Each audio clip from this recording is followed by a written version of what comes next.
اخدتي مصروف البيت ومحتارة تشتري ايه؟ في حاجات لو جبتيها اول الشهر هتفرق معاكي طول الشهر، هتوفري وهتعمري بيتك وعمرك ما هتتزنقي في نص الشهر. النهاردة هقولك على 7 حاجات لازم تبقى اول حاجة في شنطة مشترياتك كل شهر. اهم 7 حاجات لازم تشتريهم اول الشهر هيعمروا بيتك بالخير ويوفروا في الميزانية. لو اول مرة بتشوفيني فانا امنية علي ودي قناتي. ما تنسيش اللايك والشير والاشتراك في القناة وتفعلي الجرس على الكل عشان يوصلك كل جديد، واللايك لان اللايك ده اللي بيدعم الفيديو وبيخليه يوصل لاكبر عدد من الناس عشان الكل يستفيد. اول الشهر دايما بيبقى فيه ضغط نفسي من فكرة ايه اللي بشتريه الاول وايه اللي بيتأجل، لكن لو ركزتي على شوية حاجات بسيطة كده هتعمر بيتك وهيفضل فيه خير طول الشهر. هتبقي انتي مرتاحة طول الشهر، عندك حاجتك، مش مضطرة انك تنزلي في وقت متأخر او حد ينزل في وقت متأخر. اللي يجوع بالليل هيلاقي اكل، في بين الوجبات هيلاقي اكل. هو ده فكرة ان بيتك عمران بالخير. يجيلك ضيف فجأة، في حاجة في البيت تقدري تتصرفي منها حتى لو حاجة بسيطة. اول حاجة طبعا هو الخزين الاساسي.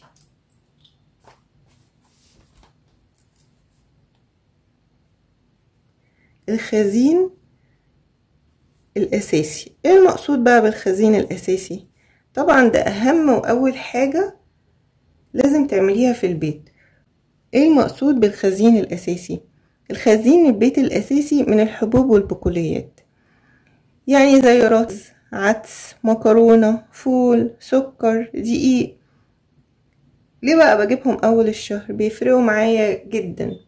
اولا استهلاكي فيهم طبعا تقريبا كل يوم مثلا باخد رز، كل يوم ممكن اخد مكرونة، فول، سكر، دقيق. كل يوم وارد ان انا افتح التلاجة او المطبخ اجيب من الحاجات دي، لازم يعني مفيش لو عدى يوم اليوم التاني هجيب منها، فلازم الحاجات دي تبقى موجودة عندي في البيت، لانك بتعملي بيهم اكلات كتير ومتنوعة سواء بقى للفطار او للعشاء او للغدا. طبعا الرز والمكرونة ده غدا، الفول فطار وعشاء، وممكن غدا. والله في ايام ممكن تعدي كده فول وجنبه صينية عكاز، بطاطس محمرة، ممكن تعدي كده رنجاية، ممكن تعدي كده يعني. والدقيق طبعا برضو لازم، مهم جدا في البيت، ينفع للمعجنات للفطار والعشاء والبين الوجبات. والغدا ممكن تعملي فطير، ممكن تعملي حواوشي، صينية عجة، كيكة، حلويات. فالحاجات دي لا غنى عنها، وعشان كده هي من اساسيات البيت. ولو عندك بطاقة تموين لازم تستغلي بقى نقط العيش في السكر والدقيق يعني. بدل ما تشتري ممكن تشتري منهم. لو انت استهلاكك في السكر والدقيق كتير هاتي سكر ودقيق. رقم 2 البيض والجبنة. البيض والجبنة مهمين جدا. البيض ده وجبة سريعة مغذية هتنفع في اي وقت. اي حد يقول انا جعان في بيض، هنقلي بيض، هنسلق بيض، هنعمل شكشوكة، هنعمل عجة، هنعمل حاجة حلوة، نعمل كيكة، بيدخل في المعجنات. فالبيض لا غنى عنه، وجوده ضروري جدا في البيت. الجبنة بقى سواء الجبنة البيضة او الرومي او القريش تنفع لفطور، وتنفع سندوتشات للولاد، وتنفع للعشاء وبين الوجبات لو حد جاع. فوجود الحاجات دي في البيت منقذ كبير جدا للفطار والعشاء والبين الوجبات، مع الفول طبعا. والفول سواء مدمس او مدشوش، احنا عملنا الاتنين على القناة، الفول المدمس والطعمية. اشتري بقى كميات تكفي اسبوعين وحافظي عليهم كويس في التلاجة. ازاي بقى احافظ على الجبنة القريش؟ بجيبها، اول ما بجيبها بجيب مية من الفلتر او الحنفية، اغليها وسيبيها تبرد تماما، وبعدين حطي فيها ملح، ولو عندك قرن شطة او قرن فلفل وحطيها. ممكن تقعد عندك بالشهور، بس اهم حاجة الجبنة تكون متماسكة، لان لو الجبنة سايحة ومليانة مية هتتفرفت منك. ده عن تجربة، انا عملتها مرة كده، بقيت اشيلها بالمصفى. فهي لازم تبقى متماسكة. تالت حاجة الخضار الاساسي للطبيخ، زي طماطم، بصل، بطاطس، بتنجان، فلفل، دول الاساس. واشتريهم بقى بكميات تناسب التخزين. يعني مثلا الطماطم رخيصة الايام دي، هاتي واعملي صلصة، عملناها على القناة جميلة جدا وبتقعد بالشهور وبتوفر عليكي وبتفتح نفسك بقى تعملي مكرونة، تعملي محشي، خطيرة.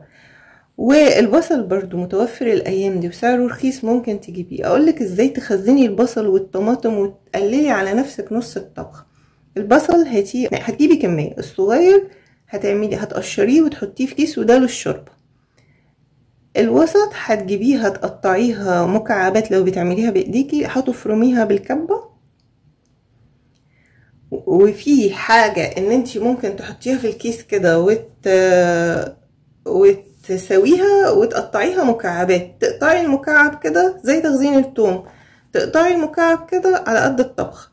وفي اقتراح تاني ان انتي تعمليه مع الصلصة، يعني وانتي بتشوحي الصلصة مع البصل انتي عملتي نص الطبخة، هتطلعي الصلصة خلاص على انك تحطي الخضار او البقوليات اللي انتي هتعمليها.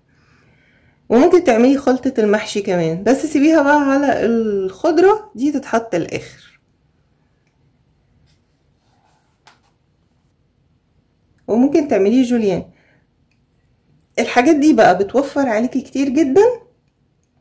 بتلاقي الطبخ عدت بسرعة، جيتي من بره، قمتي من النوم متأخرة، جيتي من بره ومستعجلة، حد جه فجأة عايزة تعملي أكلة سريعة. الحاجات دي صدقيني بتفرق كتير ان انتي تبقي مخزناها كده.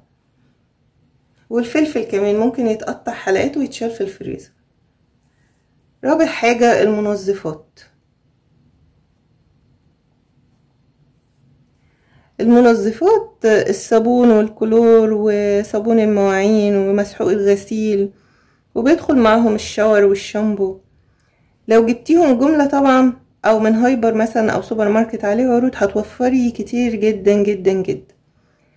ولو بتجيبي الصابون السايب ومسحوق الغسيل السايب، هاتيهم من عند محلات المنظفات، بيبقى سعرها اقل كتير جدا. يعني المنظفات سيبلها ميزانية كده لوحدها بس. واستخدمي بقى عبوات التوفير. لو انتي بتجيبي المنظفات مش سايبة، استخدمي عبوات التوفير. كل ما العبوة حجمها يزيد كل ما سعرها يقل، واستغلي العروض في الحاجات دي. رقم 5 العيش. العيش طبعا لا غنى عنه. العيش طبعا اللي عنده بطاقة تموين لازم يستغلها في العيش.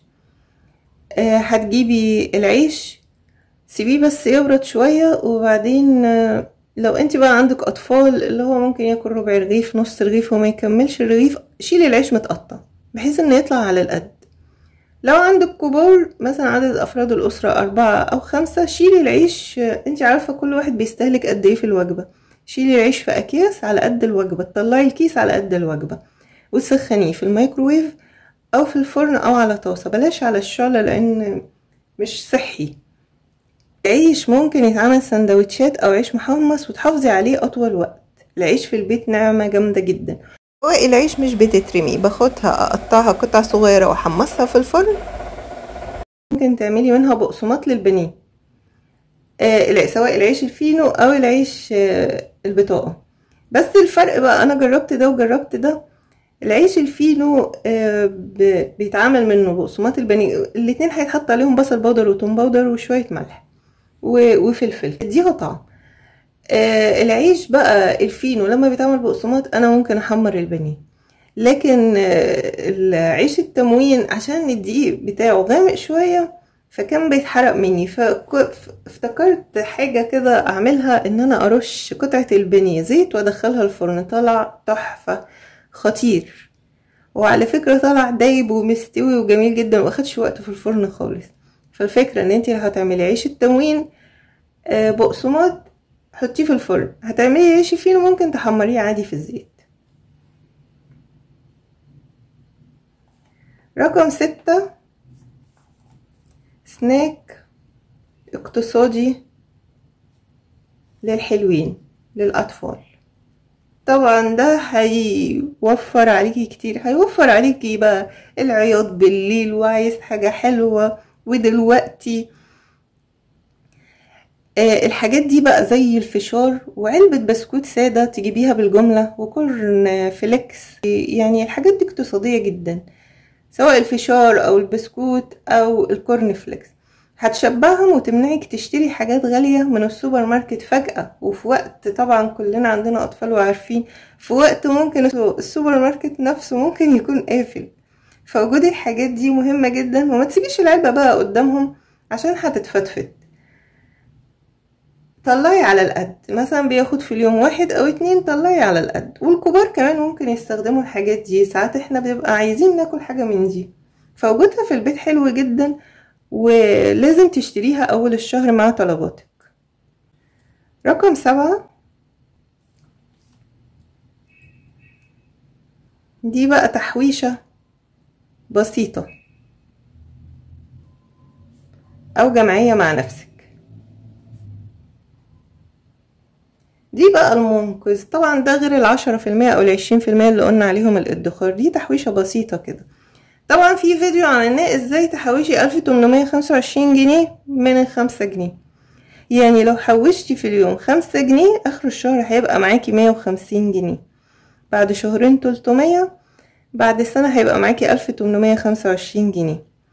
اول الشهر حتى، يعني انتي بقى لو مش بتعرفي تطلعي مبلغ غير الادخار للتحويش كل شهر، خلاص اعملي مصروف يومي. يعني لو مش هتعرفي تطلعي 50 أو 100 جنيه تفصليهم على جنب بعد مبلغ الادخار، اعملي بقى تحويشة بسيطة كل يوم. يعني مصروف زي الأولاد، بياخد 5 خدي 5، بياخد 10 خدي 10، زيهم كده. وبرضو على قد ميزانيتك، ممكن ميزانيتك ما تستحملش تحويش وادخار. الادخار ده بنشيله على جنب للحاجات الأساسية بقى، اللي هي عايزة اشتري دهب، عايزة قسط حاجة، عايزة اشتري أجهزة كهربائية، عايزة اجيب حاجة جامدة في البيت. لكن التحويش ده مثلا ينفع لبس، ينفع مصيف، ينفع خروجة حلوة، للحاجات اللي هي التفاريح. عايزة اجيب، احنا مش حارمين نفسنا، عايزة اجيب اكل جاهز، عايزة اخرج اروح كافيه، ماشي، ايه المانع اما احوش مثلا 10 جنيه في اليوم، يبقى معايا 300 جنيه اخد ولادي وننزل نتفسح عادي من مصروف.